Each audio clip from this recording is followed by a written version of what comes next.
Salut Paul, Salut Nicolas. merci d'être avec moi aujourd'hui sur cette chaîne. Je suis ravi de pouvoir être là. Pour les personnes qui ne te connaissent pas, j'aimerais quand même te présenter parce qu'on va parler d'un truc hyper intéressant aujourd'hui, de donuts, l'air de rien. Donc tu fais partie d'une des personnes qui implémentent l'économie de donuts à Bruxelles. Mais au-delà de ton travail et de ton engagement, est-ce qu'il y a une autre manière dont tu aimerais te définir en tant que personne, en tant que Paul? Ouais, moi donc c'est Paul, j'ai une trentaine d'années et une des choses qui me définit quand même pas mal, c'est le côté bruxellois. Et je me rends compte que on n'est pas nombreux à Bruxelles de vivre depuis qu'on est né à Bruxelles. La plupart des gens que je rencontre vont et viennent. Et en fait, j'avais vu une statistique, il y a près de 80% des personnes qui vivent à Bruxelles qui y vivent depuis moins de 20 ans. Donc il y a un roulement énorme. Et donc voilà, moi j'aime ma ville, je me sens bruxellois, et maintenant le projet de notre porte sur Bruxelles aussi, donc ça c'est quand même une partie de mon identité auquel je suis attaché. D'où est venu ton engagement? Alors moi, l'engagement donc général un peu pour la transition écologique, je dirais, il est venu depuis toujours. Il n'y a pas de côté un peu hollywoodien à mon engagement, dans le sens où j'aurais vu une fois une baleine avec un plastique dans la bouche et je me serais dit mais qu'est-ce qu'on est en train de faire? C'est beaucoup plus, ça vient de beaucoup plus loin en fait. Mes parents sont déjà des gens assez sensibilisés à la question, et donc j'ai naturellement grandi dans un milieu assez éveillé à toutes ces questions-là, et donc voilà, en plus d'avoir eu la chance de passer plusieurs vacances dans des milieux naturels privilégiés, etc. Avec petit à petit comme ça, et avec l'actualité aussi, enfin faut le dire, Ouais. de plus en plus criante, je pense qu'on est de plus en plus nombreux à ressentir la nécessité d'agir, quoi. Et donc tout ça combiné fait que maintenant, voilà, j'en ai fait mon métier, quoi.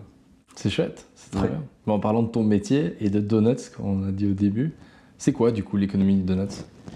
Alors l'économie du net, donc c'est un modèle économique qui a été inventé par une économiste anglaise qui s'appelle Kate Raworth, qui est tout à fait contemporaine, hein. Et donc elle part en fait du constat qu'on vit encore dans des économies super fort centrées sur la croissance économique. Donc c'est-à-dire des économies qui essayent d'augmenter tout le temps la production et la consommation, ce qui est mesuré grâce à l'indicateur du PIB, le produit intérieur brut. Et ça existe depuis le milieu du XXe siècle que vraiment ce mouvement a démarré, qui est devenu international, et que quasi toutes les économies de notre planète suivent cette tendance à l'accumulation. Et ce qu'on remarque en fait, c'est qu'à la base, il y avait une promesse de prospérité qui était tenue à cette croissance économique, qui était qu'on va apporter le bien-être aux populations grâce à l'amélioration matérielle, à l'accumulation matérielle, etc. On sortira les personnes de la misère un peu de cette façon-là. Et ce qu'on observe depuis le tournant un peu des années 80, c'est que en fait, avec des questions d'inégalité sociale et des questions d'écologie, en fait, la croissance économique ne permet pas de répondre, voire même d'aggraver un peu ces deux tendances-là. Donc elle, en fait, elle dit il faut quitter un peu ce modèle qui tend toujours à vouloir expandre la frontière, d'aller toujours plus loin, de vouloir toujours viser, repousser toujours plus loin les limites. Et au contraire, en fait, de cette tendance, concevoir la prospérité avec deux limites fondamentales, que sont un plafond écologique, donc qui est le cercle extérieur qui referme le donut, et puis un plancher social, qui est le cercle intérieur du donut. Et donc en deux mots, le plancher social, en fait, il permet que les individus ne tombent pas dans différentes formes de pauvreté, de précarité, puis à la fois le plafond écologique permet de maintenir un peu les conditions d'habitabilité de la Terre. Super, ben merci, c'était très clair. Mais en réalité, quand on parle de ces planchers écologiques, il y a donc, si je ne me trompe pas, 9 frontières planétaires. Yes. On dit frontières et pas limites, c'est ça? C'est ça, ouais. Donc 9 frontières planétaires. Quelles sont ces 9 frontières et pourquoi ce serait grave en fait de les franchir? Ouais. Alors en fait, les frontières planétaires, c'est un concept qui vient de Johan Rockström, donc un scientifique suédois. Et donc en fait, lui et toute son équipe, ils ont identifié 9 grands équilibres fondamentaux qui permettent en fait vraiment de maintenir l'habitabilité de la Terre en bonnes conditions, et qui permet un peu de penser les choses de façon plus holistique que uniquement centrée sur la question du carbone, qui prend actuellement beaucoup de place. Et donc dans ces 9 grandes limites planétaires, il y a le changement climatique, qui est la question du carbone, dont tout le monde connaît. Relié fortement à ça, il y a la question de l'acidification des océans, c'est-à-dire en fait que l'océan, il absorbe le carbone qu'on émet, et ce qui donne lieu à un processus d'acidification dans l'océan, ce qui nuit à tout l'écosystème marin. Okay. Ça, c'est la deuxième, une des autres grandes frontières planétaires. Il y a la question toujours à propos de l'eau, la question de la consommation d'eau douce. Donc c'est toute la question qui est soulevée aussi récemment dans l'actualité avec les méga-bassines, la gestion de l'eau, etc. Donc quand on perturbe le cycle de l'eau, ça entraîne vraiment des gros problèmes pour tous les écosystèmes. Il y a la question de la biodiversité aussi, dont on entend heureusement de plus en plus parler, mais sans doute pas encore assez. Donc qui concerne, là c'est sans doute une des frontières les plus effrayantes aujourd'hui, vu le rythme de destruction un peu de la biodiversité auquel on assiste. Donc de la destruction de la faune et de la flore, hein, simplement. Vraiment très fort lié à ça, il y a la question de la conversion des terres, donc c'est-à-dire à quel point les terres naturelles sont remplacées pour des activités productives humaines, des routes, des terres, des villes. Même du bétail, par exemple. Et du bétail, ouais. Ça, l'agriculture, en fait, est sans doute le secteur humain qui a le plus d'impact sur toutes ces frontières réunies. Donc elle joue un rôle fondamental. Lié à ça, la question de l'agriculture, il y a la question de la frontière du phosphate et de l'azote, pardon. Donc c'est les engrais chimiques qu'on épand dans les champs contiennent beaucoup de phosphore et d'azote, qui sont deux éléments essentiels dans le vivant. Mais seulement, voilà, à force d'en épandre, on perturbe ce cycle, et puis après ça s'écoule dans l'eau et ça génère des phénomènes d'algues vertes qui viennent après étouffer un peu les écosystèmes dans les rivières, etc. Et puis il y a la question de la pollution chimique aussi, très important. Donc toutes les pollutions qu'on génère, plastique bien sûr évidemment, mais aussi les déchets nucléaires, les rejets toxiques, tout ce qu'on peut imaginer. C'est des quantités énormes. Ça c'est des quantités, même que les scientifiques ont du mal encore à quantifier exactement, tellement tu peux imaginer la difficulté des rejets des fois d'entreprises qui font ça de façon bien sûr cachée, etc. Donc c'est très dur à quantifier, mais c'est évidemment un des défis majeurs auxquels on est confronté. Ouais. Ok. Et puis, relatif à l'air plutôt, il y en a encore deux dernières. Il y a la pollution de l'air, donc qui est les particules fines qu'on respire, tout ce qu'on appelle les NOx, etc., qui sont particulièrement nocives pour notre santé à nous. Et puis, il y a la question de l'ozone. C'est là qui est souvent un peu moins d'actualité parce qu'en fait, la couche d'ozone donc, était affaiblie par des gaz fluorés. Et ça, c'est une des bonnes nouvelles qu'il y a un peu dans le contexte des 9 limites planétaires, c'est que finalement, il y a eu un accord mondial sur on empêche ce type de gaz, de produire et d'émettre ce type de gaz. Et donc, en fait, la problématique de la couche d'ozone a été réglée de cette façon-là. Okay. Donc, voilà, ce qui prouve que quand les êtres humains s'organisent et se mettent ensemble, il est possible aussi de pouvoir stopper, de pouvoir remettre de l'équilibre là-dedans. Justement, tu parlais des bonnes nouvelles. Je pense que si on parle des frontières planétaires, il y en a aussi des mauvaises. Ouais. Globalement, aujourd'hui, on en est où sur les 9 qu'est-ce que ça implique un petit peu? Parce que je sais que c'est différent au niveau mondial qu'au niveau des pays. Ouais. Tu peux faire un exemple global, et puis peut-être pour la Belgique, vu que probablement beaucoup de Belges vont nous écouter. Ouais.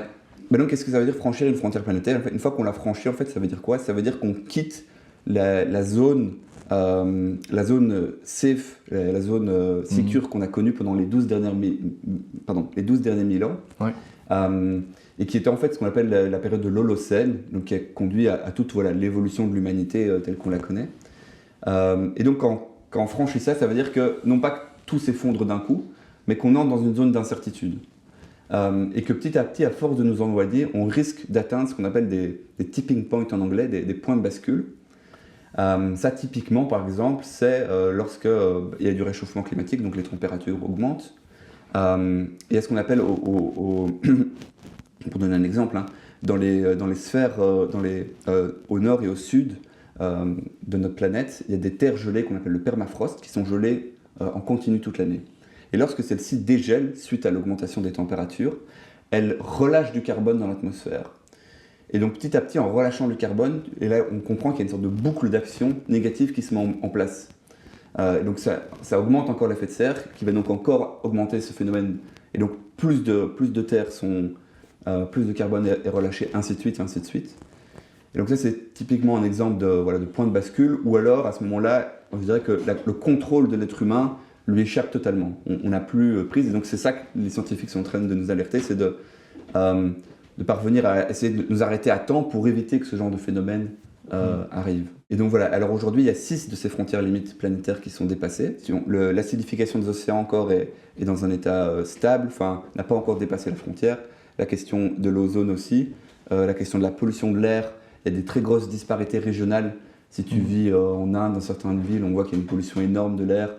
Chez nous, ça se passe déjà mieux. Mais donc ça, au niveau global, c'est pas encore dépassé, mais il y a des grosses disparités régionales. Et puis il y a certaines frontières qui sont dans une zone de danger, enfin dans une zone d'insécurité, mais pas encore grave, comme par exemple la conversion des terres. Et puis typiquement la perte de biodiversité qui est là vraiment dans un état catastrophique et donc là qui est vraiment dans la zone, ce qu'on dit dans la zone de danger. Donc voilà un peu quelques exemples. Donc tu parlais des frontières planétaires et de l'impact en fait du CO2, donc de ce focus plus fait sur le carbone. À ton avis, pourquoi est-ce qu'aujourd'hui on fait autant un focus là-dessus? Première chose, c'est, je pense parce que ça concerne, enfin c'est ça qui augmente le réchauffement climatique, qui est une sorte de quand même de méta-phénomène qui impacte tous les autres phénomènes. Donc il y a une raison assez légitime derrière ça, mais aussi une raison, je pense, beaucoup moins légitime et beaucoup plus stratégique,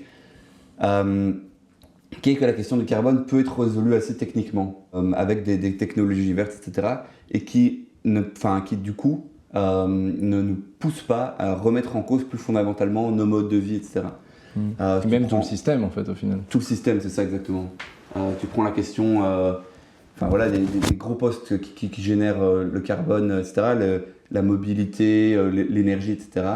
On peut faire des énergies renouvelables sans vraiment drastiquement revoir nos modes de vie, ou même, ou l'exemple typique, ce serait la voiture électrique, tu vois.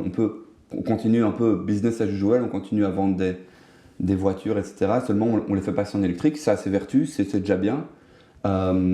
Mais ce sera sans doute pas suffisant si on veut vraiment prendre à bas le corps la question du réchauffement. Et donc le carbone est un peu aussi la dimension facile à régler techniquement. Dans tout cas, on a les ressources et qui ne nous pousse pas, qui ne nous force pas à nous remettre plus fondamentalement en question sur notre type de développement, etc. Comme le ferait par exemple un focus sur la question de la biodiversité, où là on est obligé d'arrêter de s'expandre, par exemple de privatiser des terres, des choses comme ça. Donc en fait il y a vraiment aussi un moyen de la monétiser, parce qu'au final le carbone a un prix à la tonne, je crois qu'il est même ridicule aujourd'hui, je ne connais pas de tête, mais... Je ne l'ai pas de tête non plus, mais je sais que c'est pas suffisant par rapport à ce qui... De nouveau, ça a le mérite d'exister, c'est pas encore suffisant par rapport à ce qu'il faudrait atteindre. D'accord. J'avais vu un schéma assez intéressant où on voyait l'économie de donuts en fonction de chacun des pays. Ouais. Donc on voyait que certains pays franchissaient énormément de frontières écologiques, là où elles donnaient accès à leur population quand même à beaucoup des planchers sociaux. Et à l'inverse, des pays qui n'arrivaient pas à atteindre certains des planchers sociaux ne dépassaient pas forcément la majorité ou même certaines des frontières planétaires. Ouais. Donc il y a une grosse, en fait, c'est aussi une nouvelle espèce d'indicateur qu'on peut voir en fonction de certains pays, de l'activité de ces pays, quoi, c'est ça? Oui, tout à fait, ouais. Il y a un peu plusieurs types de pays. Il y a souvent les pays développés dont on fait partie en Europe, dans le nord de l'Amérique, etc., et dans d'autres régions du monde. Eux ont souvent des limites planétaires qui explosent, donc une grosse empreinte écologique, mais arrivent beaucoup mieux à répondre aux besoins, aux nécessités premières de leur population. Et puis, un peu de l'autre côté du spectre, typiquement, il y a des pays subsahariens, des pays africains, qui ont eux encore beaucoup plus de mal à répondre aux premières nécessités de leur population, mais qui par contre, eux, ont une empreinte beaucoup plus faible, due notamment au développement encore assez faible en termes d'infrastructures, etc., de leur pays. Et donc l'idée, c'est de parvenir à réduire un peu les deux ensemble. Et ce qui est quand même encourageant aussi, c'est qu'il y a des pays qui se rapprochent un peu de cette double performance à la fois sociale et environnementale. On a l'habitude de citer le cas du Costa Rica, par exemple, qui arrive avec des niveaux de bien-être tout à fait proches des nôtres, mais en ayant un impact écologique bien moindre. Et donc ça, c'est vraiment des cas inspirants aussi, où ils ont massivement investi dans les transports publics, dans des énergies renouvelables, dans la protection de la biodiversité. Ouais. Et donc ça, il nous montre la voie, entre guillemets, que le respect, entre guillemets, des frontières planétaires n'est pas forcément quelque chose qui va contraindre ou qui va empêcher qui ne va pas compromettre nos standards sociaux, voilà, je dirais comme ça. Ouais. Ouais, parce qu'on pourrait presque croire que du coup, avant que tu dises ça, qu'il y avait une corrélation entre le fait de polluer beaucoup et du coup qu'il fallait polluer pour faire atteindre C'est les ça. planchers sociaux. Et dans le cas que tu viens de dire, c'est pas nécessairement le cas, quoi. C'est pas nécessairement le cas. En fait, c'est malheureusement, historiquement, c'est un peu le chemin de la croissance. Ouais. Tu pars de là, et puis tu pars d'un plancher social troué, entre guillemets, mais avec, avec peu d'impact écologique, et puis tu vas vers quelque chose de plus confortable pour l'être humain, mais avec beaucoup d'impact écologique. Alors tous les pays, heureusement, n'ont pas pris cette voie, mais l'idée, c'est de se détacher de ça, quoi. Ouais. Mais justement, tu parlais de croissance au début, tu parlais du PIB. Aujourd'hui, est-ce que c'est une mesure un peu obsolète? Parce que j'ai lu dans le magnifique livre de Timothée Paric ici, que tu reconnaîtras, Ouais. que par exemple, un arbre n'avait aucune valeur à partir du moment où il n'était pas coupé. Ouais. Donc en fait, il n'a qu'une valeur à partir du moment où il est coupé, brûlé, utilisé, etc. Ouais. Je trouvais que c'était complètement absurde. Donc je voulais savoir un petit peu en termes d'indicateurs, déjà, est-ce que c'est un bon indicateur ou pas? Et est-ce qu'il y a des alternatives du coup à cet indicateur, quoi? Ouais. Alors c'est un indicateur qui cache plein de choses en fait. Ça que dit Timothée Paric dans son livre aussi, c'est que en fait il mesure une partie infime de ce qu'on peut mesurer en termes économiques, et surtout en fait il laisse de côté toute la question de ce qui importe vraiment pour nous. La question du bien-être social, de l'éducation, par exemple. Si tu suis le bien-être, si tu suis le PIB, il vaudra mieux, par exemple, mettre tes enfants dans une école privée que dans une école publique. Donc il faudrait accessoirement arrêter de subsidier l'école publique et l'éducation publique, alors qu'on sent très bien que c'est pas forcément la chose à faire. J'avais vu le même exemple avec les assos, je crois. Ouais. Où en fait, en gros, si tu vas donner ton temps dans une assos, ça n'apporte rien au PIB. Du coup, globalement, aux yeux du PIB, tu ne fais pas progresser la société, quoi. C'est ça. Quand même dingue. Tant que tu amènes pas une rentrée monétaire, c'est pas intéressant, quoi. Et donc ouais, c'est ça, la société qui vient raser une forêt, ça a beaucoup de valeur pour le PIB. L'association qui viendra la défendre n'a aucune valeur. Et même, on pourrait aller jusqu'à des niveaux d'absurdité tels que, en fait, ce serait une bonne chose pour le PIB que toutes les abeilles soient remplacées par des drones, parce que ça générait beaucoup d'activités qui viendraient polliniser les fleurs. Enfin voilà, il y a vraiment, si on pousse la logique du PIB loin, ça peut nous entrer vraiment dans un monde d'absurdité forte, quoi. Donc il faut bien comprendre, être lucide par rapport à ça. Nous, ce qui nous semble, en tout cas, c'est s'en détacher et aller vers d'autres types d'indicateurs. Nous, forcément, on prend le modèle du donut, mais il y a plein d'indicateurs alternatifs qui sont en train de développer un peu partout ailleurs. Il y a la Nouvelle-Zélande, il y a la Finlande, etc., qui ont mis en place des choses super intéressantes. Liés au bonheur, non? C'est pas ça? Pardon? C'est pas des indicateurs liés au bonheur?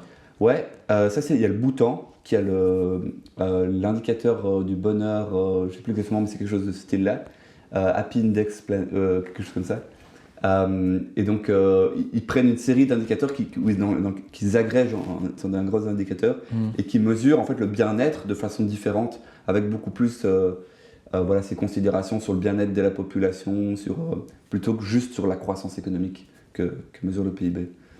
Et donc, pour l'instant, c'est vrai que c'est un champ économique qui vit beaucoup parce que les limites du PIB apparaissent de plus en plus de façon flagrante.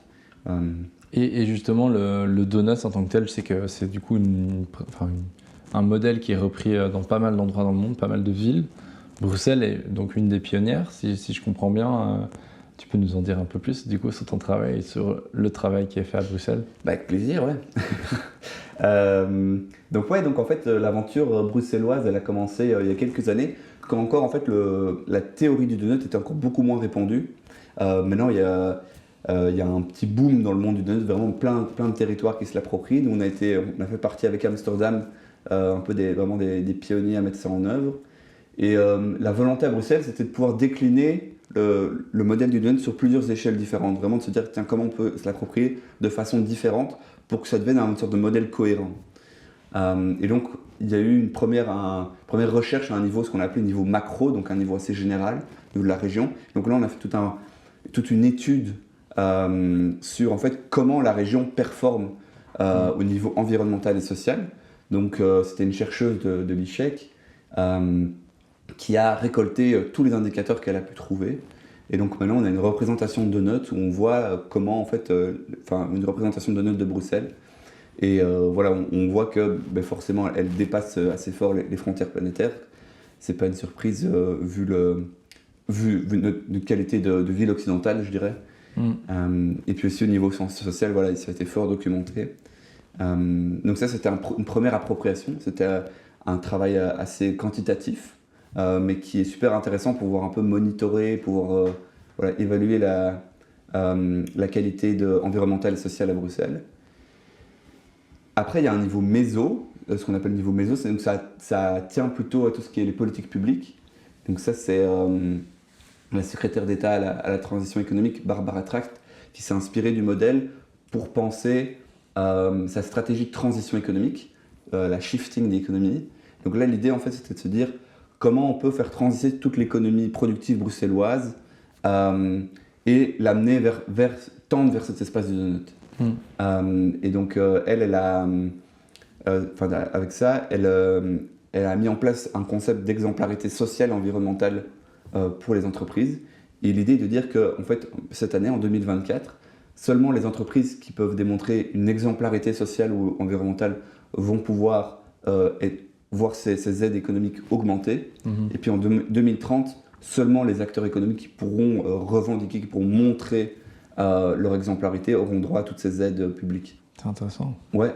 Vraiment, en fait, c'est attiré par l'exemplarité et pas par la punition. Voilà. C'est quand même assez positif au final. Voilà, c'est ça. C'est pas le bâton, c'est la carotte. Ouais. Mais on espère que voilà. Que la carotte sera suffisante. Voilà, qu'elle sera assez bonne pour faire aller le donkey dans le bon sens. Moi, en parlant de carotte et du coup de quelque chose de plus positif, tu sais que je travaille sur la question des nouveaux récits. Ouais. Est-ce que, avant de venir ici, est-ce que tu connaissais ce terme? Est-ce que ça te parle un petit peu? Oui, un petit peu, parce que voilà, je baignais un peu dans ce mouvement-là, puis j'avais le plaisir de te rencontrer aussi il y a quelques week-ends où tu m'avais parlé de ça, au Festival Home. Mais donc oui, je vois dans ce dont on parle.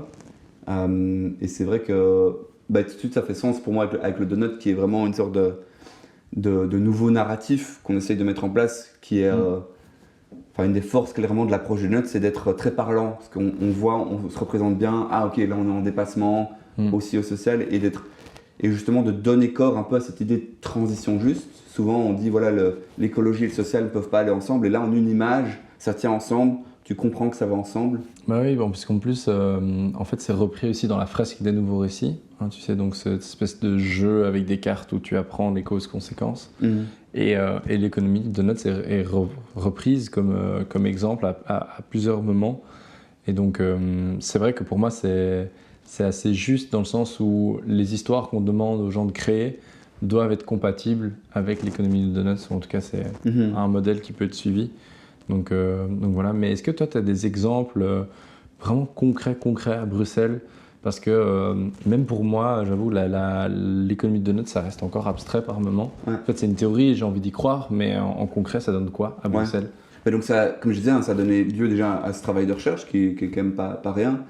La politique publique, qui est très concrète aussi. Et puis, il y a des appropriations au niveau des organisations.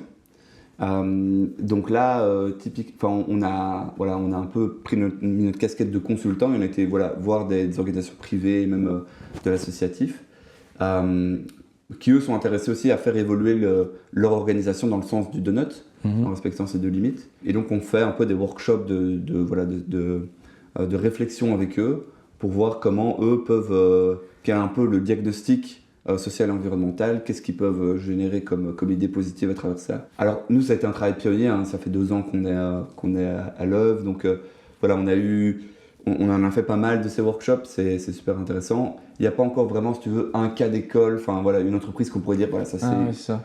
À Liège, par contre, il y a vraiment quand même une appropriation un peu plus concrète, je dirais, c'est le théâtre de Liège, avec le théâtre de Gand. Il y a un programme européen qui a... une dizaine de théâtres européens qui ont décidé de se mettre ensemble et qui ont décidé d'utiliser le modèle du donut pour faire toute leur évolution de leur structure, leur transition de leur structure. Okay. Et donc là, ça a donné lieu vraiment à un plan d'action avec des indicateurs à suivre, des résultats à atteindre, etc. Donc comme méthode de mise en marche, c'est aussi extrêmement performatif, extrêmement efficace. Et donc, voilà une appropriation concrète. Une autre appropriation très concrète aussi qui est en train de prendre forme ici à Bruxelles, mais c'est pas encore tout à fait le cas, mais qui existe déjà aussi dans d'autres territoires, à Valence en France, dans les Cornouailles en Angleterre, c'est comme outil de gestion. Donc c'est-à-dire qu'il y a des administrations publiques, elles ont plein de projets publics à mettre en œuvre, et elles sont des fois un peu débordées aussi par le nombre de projets, et en fait le donut va servir un peu de screening, de grille d'évaluation, et pour se dire tiens en fait tel projet, est-ce qu'il impacte positivement la biodiversité, le changement climatique, l'acidification solvante, etc., etc. Et au niveau social pareil, la santé, le bien-être, l'éducation, quel impact ça a sur tout ça, et en fonction de ça se dire tiens, est-ce qu'on met en lumière certaines zones, des choses auxquelles on n'avait pas pensé, et puis est-ce que le projet comporte une série de co-bénéfices sur tous ces aspects-là qui est super intéressant, et donc gardons-le, ou alors remettons-le à plus tard. Donc voilà encore une appropriation assez tangible, assez concrète. Et puis après, il y a aussi une énorme dimension de sensibilisation. Nous, on va dans des interviews comme ici, ailleurs, dans des événements, auprès de publics plus jeunes parfois aussi, super intéressant dans le cursus d'économie, etc. Et donc, ça c'est peut-être moins palpable directement, mais en fait, c'est un impact aussi énorme de redéfinir un peu les imaginaires et les mentalités. À fond, c'est assez bien reçu ça par les écoles d'économie? Alors je sais par exemple dans nos collègues de l'ICHEC, ils le font, ils en parlent. Et donc je pense un peu, ils ont des succès variables, mais je pense qu'il y a quand même ça devient un sujet tellement important, etc., que je pense que les étudiants se rendent compte aujourd'hui de la nécessité de mettre en place ce nouveau modèle. Il y a quand même une sorte d'effet de génération climat, même s'il ne faut pas, je pense, surdimensionner cette génération-là. Toi, tu es en contact avec des étudiants, je pense. Je sais pas, moi j'ai l'impression que des fois on a un peu... Non, je suis d'accord. C'est pas une question de génération, c'est une question de sensibilité et d'empathie aussi. Donc, dans toutes les générations, en fait, tu as des tranches de personnes qui sont sensibles à ça. Ouais, je suis assez d'accord. Et donc, je pense qu'il y a de plus en plus d'intérêt. De là à dire que ça devient la norme ou quoi, je pense qu'on en est encore loin quand même. Ouais, je comprends. Comme tu sais, j'aime bien finir ces petits échanges avec deux questions. Yes. La première, c'est qui est-ce que tu veux voir dans ce siège après toi? Qu'est-ce que tu penses que je devrais inviter? Barack Obama, bonne chance. Non, plus sérieusement, Cyril Dion, moi je trouve, j'imagine, moi je trouve, en termes d'imaginaire, etc., moi je trouve que c'est quelqu'un, avec son film Demain en tout cas, moi je trouve que c'était vraiment l'exemple typique de quelqu'un qui a donné un nouvel imaginaire, qui a permis de mettre plein de choses en place, juste en racontant une histoire. Lui, j'aimerais bien l'avoir, mais je pense pas que j'arriverai. Voilà. On sait jamais. On sait jamais. Donc moi je trouve ça vraiment une personnalité inspirante. Mais sinon à Bruxelles, même moi je trouve au niveau des entreprises, il y a des entreprises qui, à leur petit niveau, un peu réinventent aussi et donnent à voir des nouvelles choses. Nous on a travaillé avec des entreprises comme Urbike, comme de Andois, etc.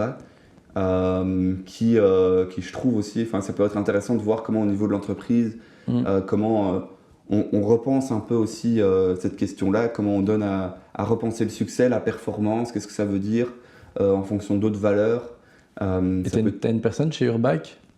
Ouais, je pourrais te renseigner. Tu penses à quelqu'un? Ouais, le nom des personnes, il y a Philippe Lovens, et c'est même ses collègues dont le nom m'échappe maintenant, mais qui sont vraiment des super personnes. Et pareil chez Nandois aussi, Alexandre Elson, tout ça. Ouais. Super. Génial. J'essaierai. Je pense que c'est peut-être plus accessible, mais on sait jamais pour Cyril Dion. Ouais. Et est-ce qu'il y a un petit mot de la fin que tu aimerais transmettre à nos auditeurs, nos auditrices? Moi, ce qui me venait à l'esprit, c'est, je pense que, et c'est bien, ça y participe, je pense que ta chaîne y participe, c'est d'essayer de, globalement, en fait, de remettre du positif dans toute cette histoire de transition, etc. Toujours les messages sont, les 9 minutes planétaires, là, c'est pas toujours ce qui fait plaisir à entendre, mais globalement, en fait, quand tu es dans l'action, quand tu es dans même l'action individuelle, etc., il y a quand même de l'enthousiasme, vraiment, en fait, ce défi, etc., c'est un énorme challenge et c'est enthousiasmant, etc., quand tu es dans le cœur de l'action. Moi, je trouve qu'il y a vraiment quelque chose de positif et on va quand même, je pense, malgré sans doute des efforts qui vont devoir être menés vers quelque chose d'un monde beaucoup plus apaisé, avec beaucoup plus de bien-être, grâce à cet énorme défi qui nous attend, quoi. Mais, ouais. Je dis souvent que je fais de l'optimisme actif. Ah, Tu pas sais mal. ce que c'est? Non? En tout cas, c'est ma définition du truc. En gros, plus j'agis, plus je suis optimiste. Et plus je suis optimiste, plus j'agis. Ok. Et du coup, moi, ça me permet aussi de remercier toute mon équipe qui est là aujourd'hui pour m'aider. Parce que donc, plus j'agis, plus je suis optimiste. Et plus je suis entouré de ces personnes-là, plus j'ai envie d'agir et j'ai envie de continuer à faire ce genre de contenu. Donc, merci à toutes ces personnes. Merci à toi d'avoir pris le temps de venir jusqu'ici. Avec plaisir. Merci à toi surtout, pour tout le travail que tu fais. Merci beaucoup. À bientôt, Paul. À bientôt.